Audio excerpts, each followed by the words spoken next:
Welcome.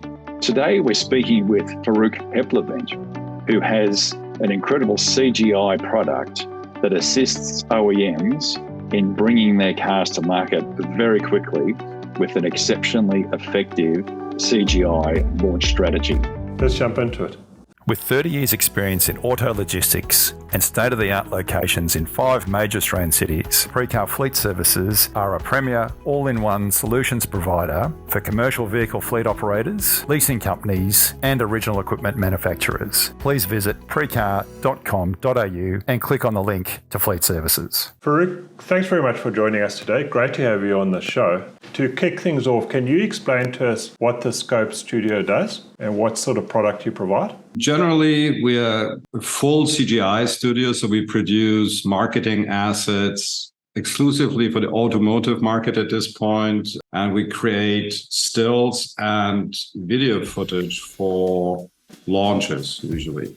And to be able to do that, we started building locations, computer-generated locations about 8-9 years ago, mainly because the speed that we need to react to client wishes on short notice in a launch situation requires to have a fully available location that we can relight, change the angle, do all these things quickly and supply footage back or stills back to the client to have a very fast turnaround time. Another way to explain it is like a photorealistic video game that we have, and we go in and produce film and pictures. Now, Faruk, I'm keen to understand why do the auto car companies go down this path of CGI for launch production? Because you mentioned launches are a big part of what you focus on.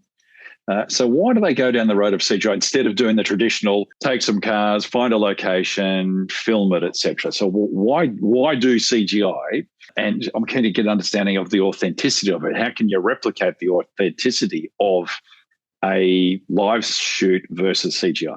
Well, one of the main reasons is speed.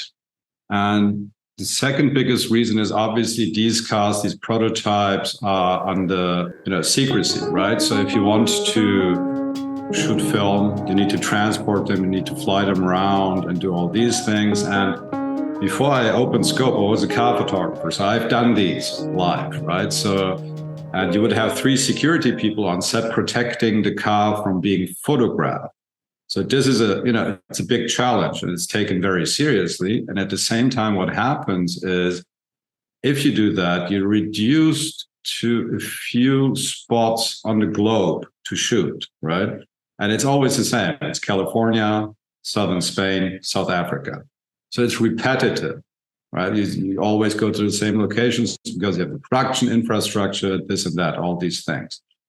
That said, obviously, you also run classic risks, let's say, weather risks, transport. I mean, look, today, there's a hurricane in California. It's summer, right? So it would be production time in a way.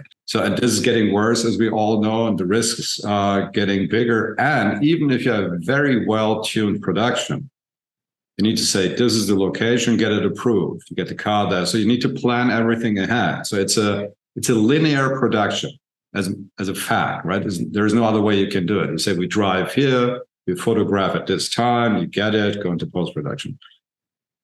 CGI compared to that, or, our workflow, scope flow, is a more circular situation. So imagine you have a shot, you like the light, you like the car speed, but somebody says, the designer shows up and says, no, I need to see a bit more from the left headlight. You're too close to the car, you're too far away. In CGI, we can say, okay, cool. We take the same shot, reset the camera, render again, right? And at the same time, we're able to constantly show the clients what they will get. We do preview renders in color, and they might be a bit grainy. But especially if you have very high-level people involved in the discussion, right? Any C-level person doesn't have time ever, right? And if you say, oh, look, you have to imagine this car is here, the location is there, the sun is going to be, it's going to be fantastic. They're like, yeah, well, show me, I had one meeting with a marketing director at Volkswagen couple of years ago, and briefs and mood boards and all these things. And he was like, okay, guys, don't tell me, show me, right? And so this is like one of the guidelines we picked up and say, okay, we need to show the clients. And then they say, yes, this is what I like. Just point the finger at it. Or if they don't like it, we find out very early, right? Because we go in, and if they say, I hate this angle, light is wrong, because they need to have something to react to. And if you say, I love it, we can contain it and then just finesse it, right? And that is actually the biggest advantage. And if you look at it from a film point of view, so you produce the shots, then you put them in the edit with the music. Once you do the edit, you might run into a situation where you say, it would be now, if this shot comes after that shot, it would be better to have a counter move, whatever it might be. This happens in the creative process. And in a linear production, you need to think of all these things first, cover them while you're shooting under time pressure, because, except in Norway in summer, magic hour is not very long, You have, what is your time window? Is like 30 minutes. How many shots can you get in 30 minutes, right? Or you're in a city. For launch a city with a secret car is actually impossible. So what happens then is linear productions go to the back lots in LA where they have like the city sets, right? But, you have 20 meters of financial district, 30 meters of residential. Everything looks American. All these things, right? So you're very limited. And a couple of years ago, our process was fairly slow. So rendering took a long time. But, by now, with the speed of the computers increasing, we can show things very quickly. And in the end, that comforts everybody, right? From the creative director to the client to, the car designer, because everybody's involved. We just finished a launch. There was a Renault Rafale, it's called, an electric vehicle. They launched at the air show in Paris because, it references an airplane from the 20s or something. And essentially, Luca De Meo comments on the pictures, right? I mean, he gives feedback on the color of the car. So everybody is very stressed. But so then you need to be able to react. And our challenge always was like, how photorealistic can we get what we're doing, right? This is the difficult part. But I think we crossed that bridge 2-3 years ago.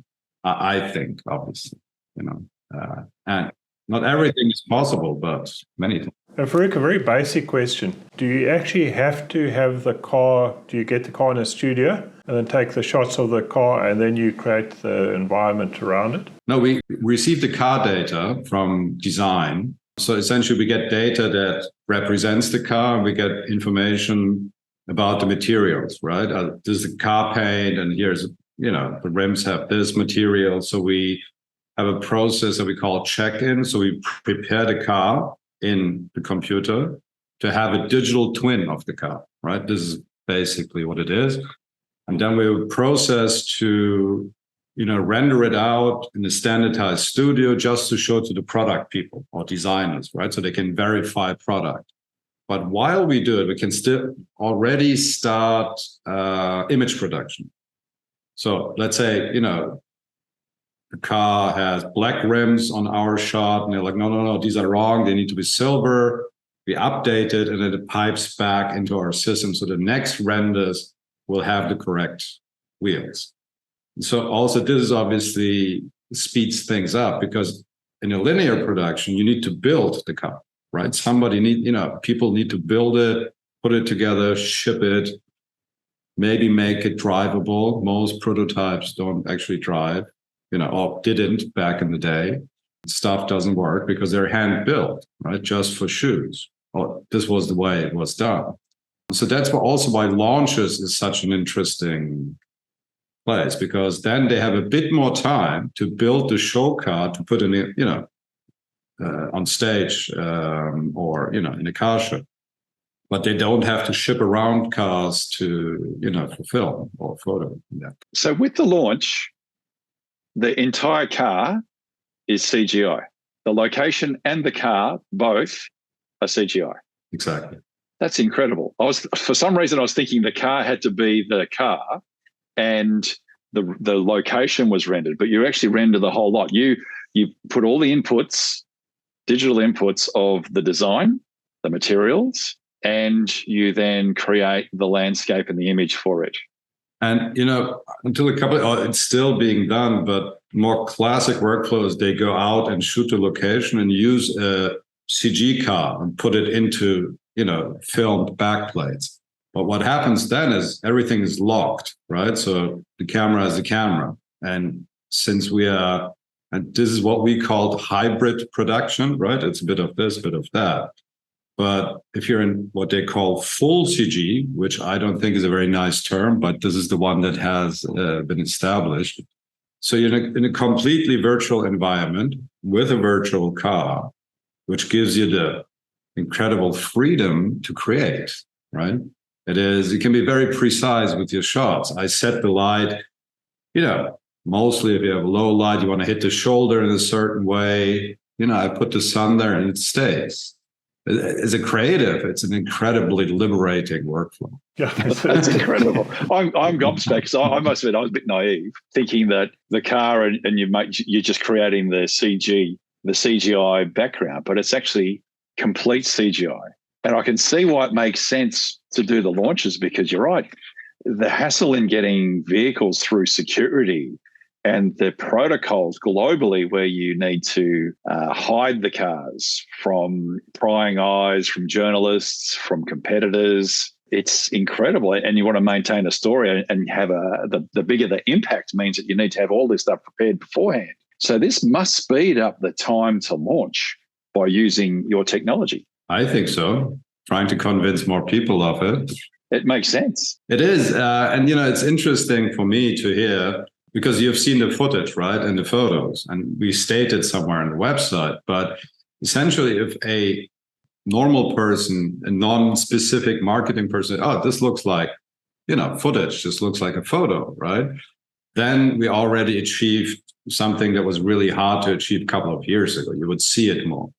And sometimes, yes, we have things that look a bit artificial, but that is more due to the fact how much retouching the client wants us to do, So if they would allow us, we would, do less, leave it more natural, because the technology allows us to work in that fashion. Faruk, even in the design of the car, previously you'd have to create a clay model and then from there work to the next steps. This replaces that whole part. So the designer could design the car on paper. You build it for them and show them in different environments, driving, so you can visualize what it will look in driving in the city or driving in the countryside. And then you can then adjust it again. So to me, that's really fascinating. And the design studios are doing that, right? So they work in CG. They also work with VR tools to, get a feel when they sit in the car. But they still build clay models, interestingly, from what I see.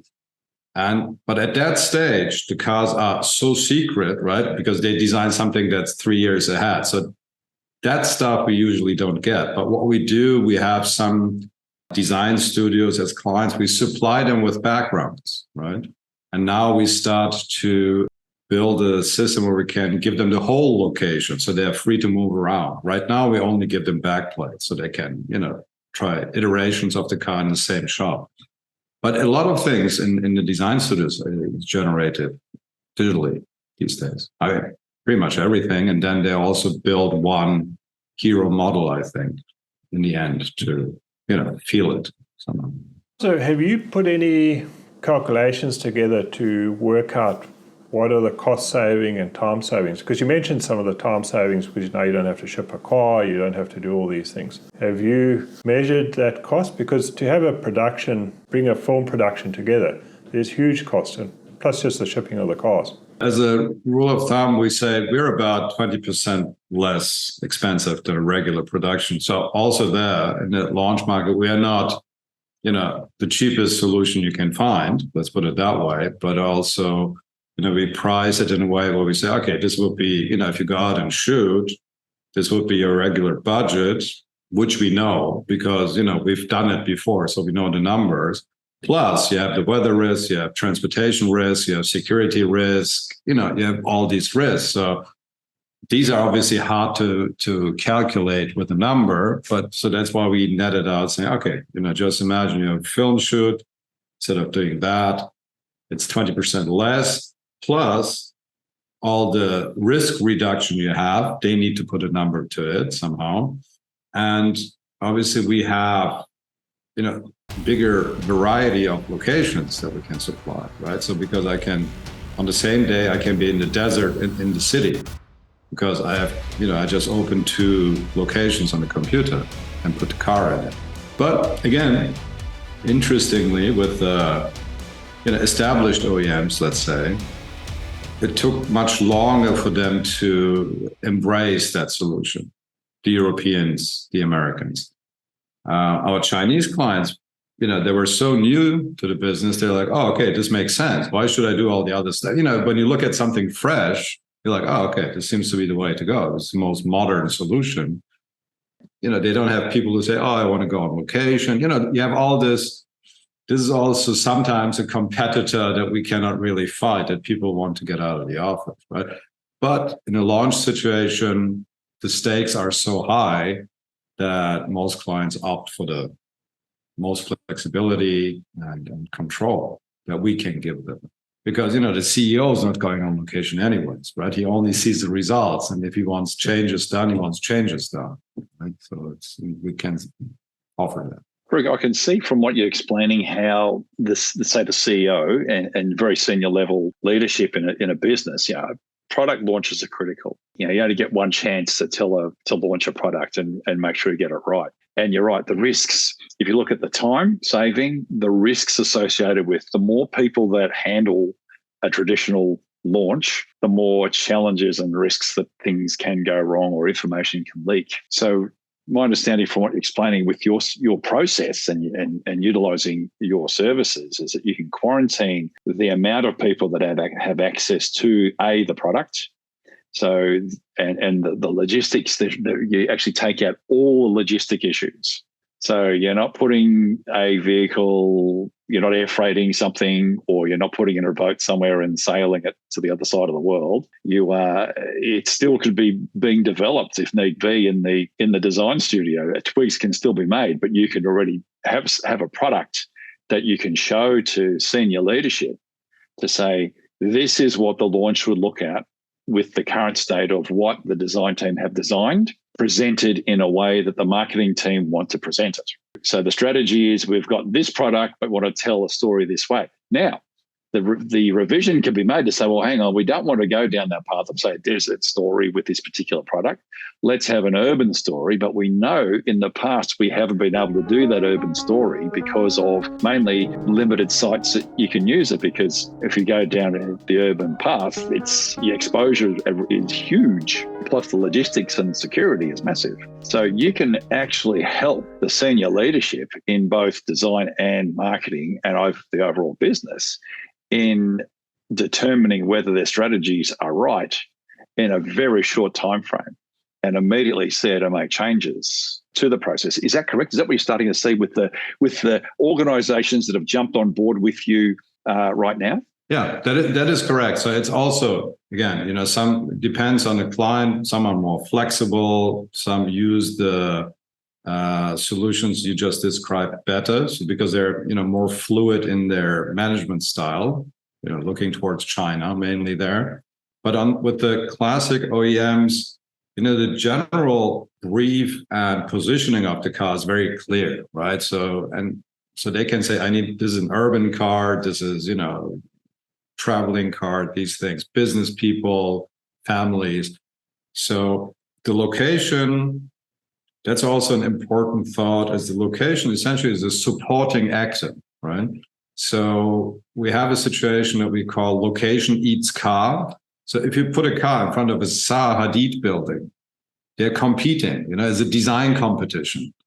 And essentially you don't want that, right? Maybe you want that with a Dacia where you say, oh, okay, it's like, take the coolness from that. But, when you look at BMW, Li Xian, all the cool brands, NIO, yes, they want architecture and design, but they never want that to be stronger than the car. It's always supporting. So And to find that location, manage that location, shoot the location, it's very challenging, right? So maybe sometimes they, solve it in post-production, this and that. But so also this is a solution that is really helpful for the positioning of the car.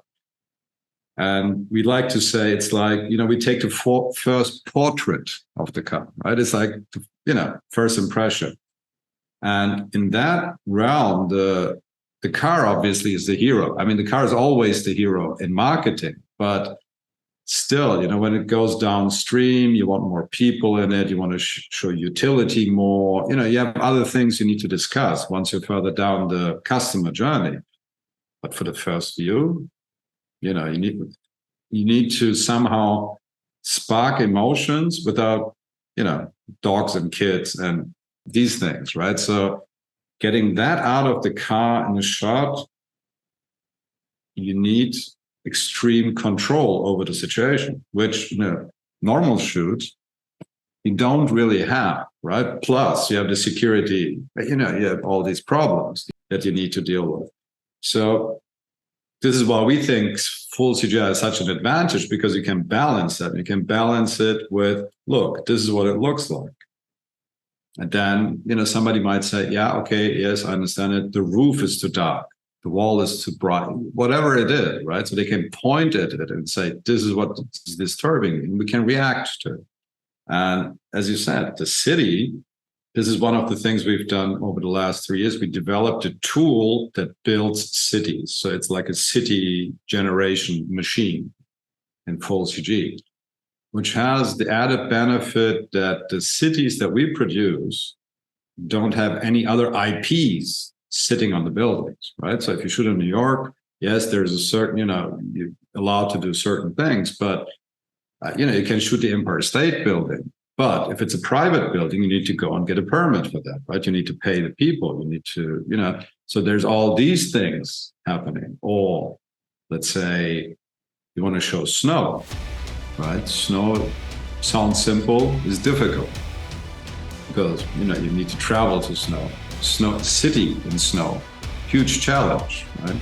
So we can solve these things and, give our clients a big range of creative options.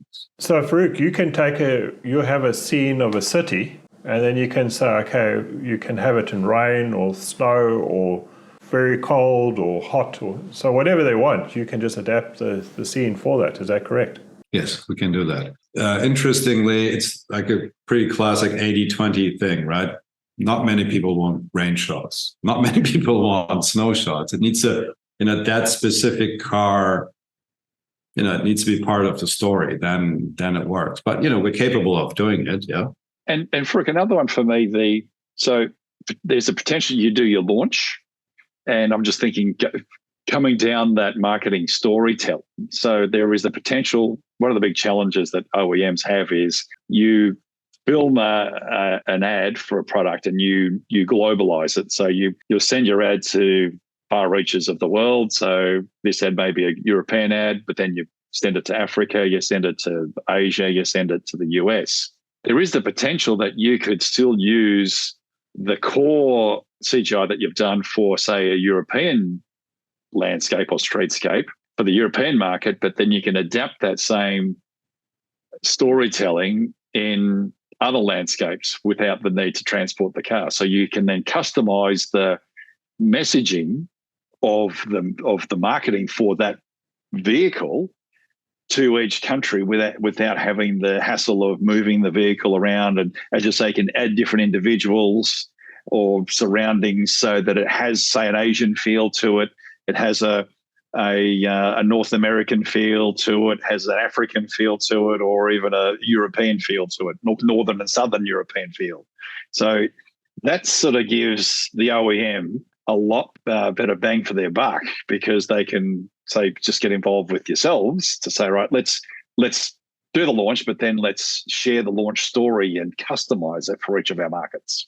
Is that something that you see as a potential? Absolutely. We see that as a potential. It hasn't happened so much so far, but that is, I think, more related to, let's say, market silos you find in the specific markets.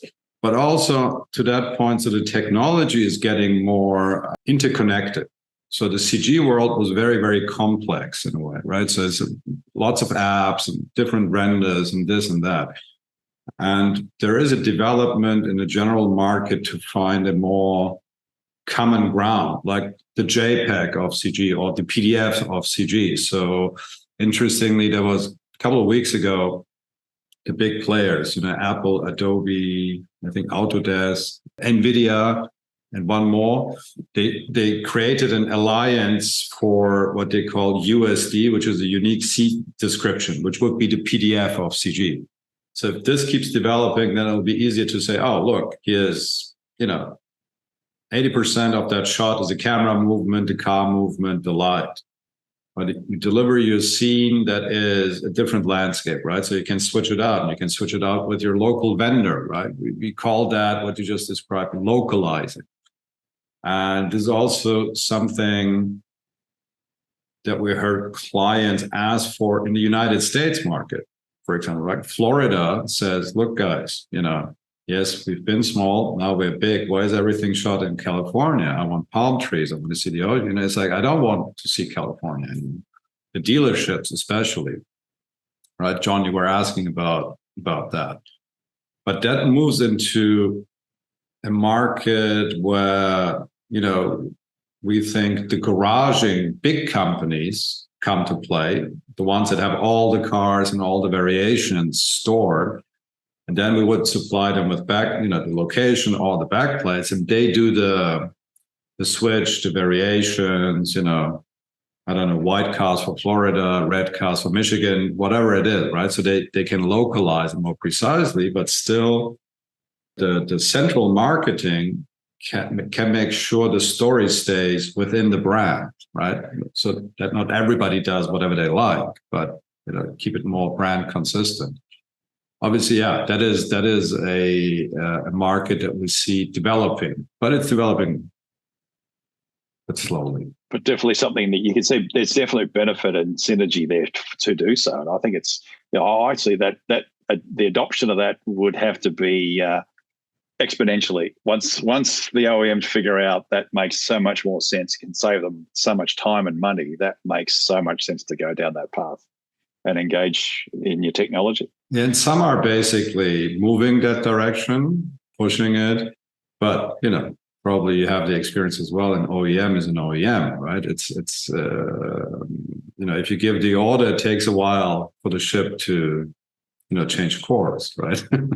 And Faruk, in all the advertising, there's no humans or animals or any of those type of things. So it's just the car. Do you see that changing? And it's because as you get more further down the funnel to retail type advertising, you then start bringing in the human association and involvement with the vehicle. Absolutely, because at one point you need to essentially put people in the seat so the consumer can see the size, and you have these types of things. One solution for that is what they call virtual production. I'm not sure if you're familiar.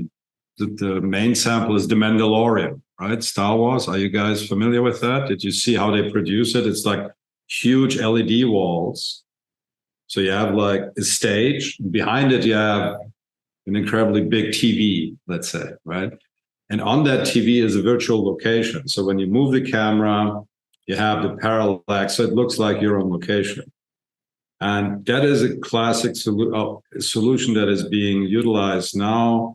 The moment you need to bring people in, you go into a virtual production stage, you put people in the cars, you can film them live. But for that, you need the car, right? And this is also things that happen in a later stage of production. And what we do then is to say, okay, cool, you're going to do the next shoot. We can supply the location. We license the location so the next production can stay consistent with what they're producing. Sometimes we help them to produce it for a launch. But again, we still try to focus on pure car shots on location. And Faruk, do you have standard templates? Because I was reading on your website, you mentioned that you can do specific city scenes for a manufacturer. Can you tell us more about that and how that works exactly? The city generation machine helps us to output a city that we can essentially say, okay, this is only for this OEM, right? So right now, the city that you see on the website is the one that we created for ourselves to promote. But, we're in conversations with OEMs who say, okay, fantastic, but I don't want to have the same city like my competitor, obviously. Because this is also the reality they're dealing with right now. Back in the day, when I was still shooting in South Africa, there is this road, Chapman's Peak. Maybe you guys are familiar with that. It's a very, very, very popular location.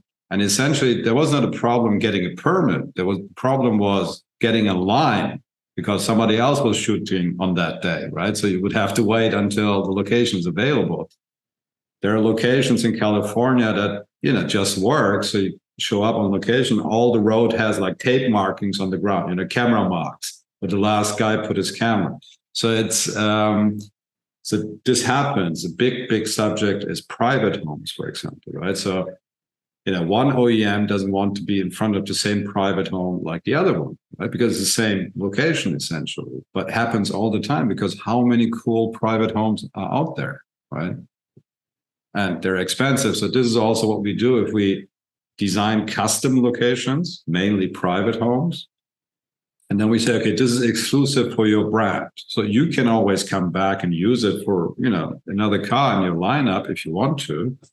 But we will not sell this location or, license this location to another OEM. So Faruk, other than OEMs, is there anyone else any other segments that you feel that the technology would benefit other than just the OEMs, or are you just going to mainly focus on the OEMs at this stage? Well, at this stage, we are focused on the OEMs because also my upbringing, so to speak, I was a photo assistant and car photographer. So this is, where I feel comfortable.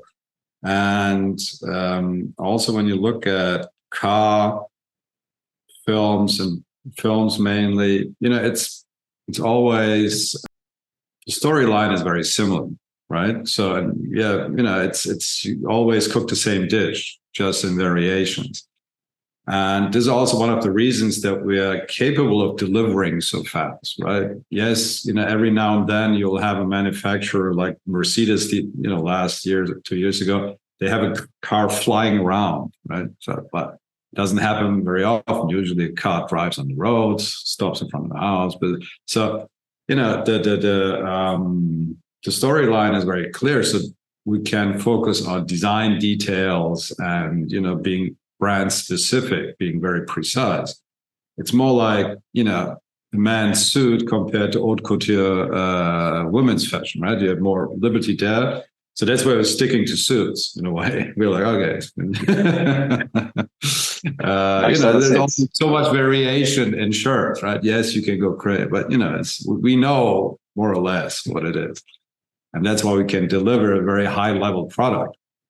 But we started seeing this year, actually, especially with, Apple introducing the goggles, this virtual reality thing, augmented reality, mixed reality, which is not as big as everybody thinks it should be. Or anything that you would consider to be the metaverse, which is, now that AI is so hip, metaverse is dead, but it is still there, right? So it is, the metaverse in an industrial environment is extremely relevant. We're starting to get requests to just deliver locations. That is very interesting for us, right? Especially with the city. So, many other industries can use the city.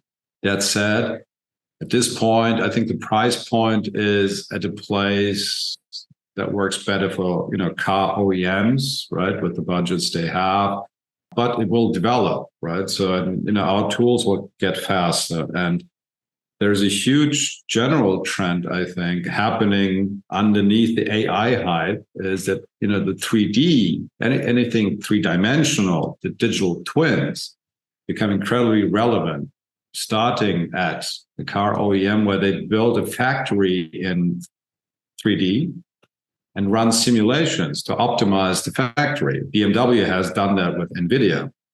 For them, okay, the visual quality, fidelity is not so relevant, but one thing leads to another. So there will be more virtual worlds, will be more metaverse. I'm just hoping they find a better name for it, Exactly. That's good point. Because nobody wants to hear that anymore, right? But it is, the digital twin. So, and it starts, with simulating robots. It starts with, fire drills. You can do all these things, and architecture is using it a lot for maintenance and all these things. So I think it will happen more and more, less expensive, and other markets will start to say, "Oh, I need my own city for," but I don't know who yet.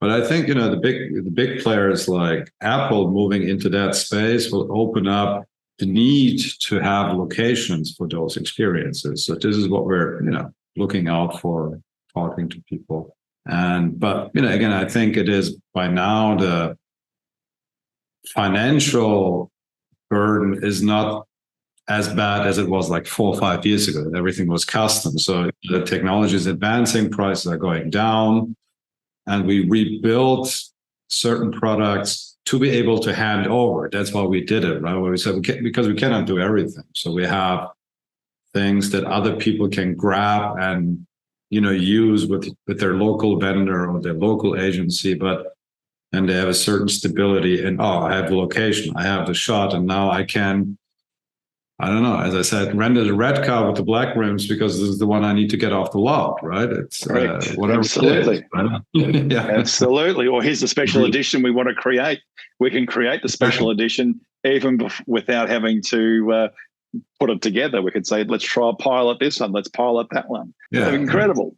And see how many orders you get. You could actually create the car, market it, people put deposits down, they say, okay, well, let's build it now. Exactly. Yeah, but it's very market dependent, right? It's like the Americans, they like to walk in and shop, changed a bit, I think, with COVID. In Germany, people like to order their cars, so it's very, so I also think having this tool in your marketing toolbox gives you a lot of options. As you said, you can just market it, see how many people buy it, and then, take it from there.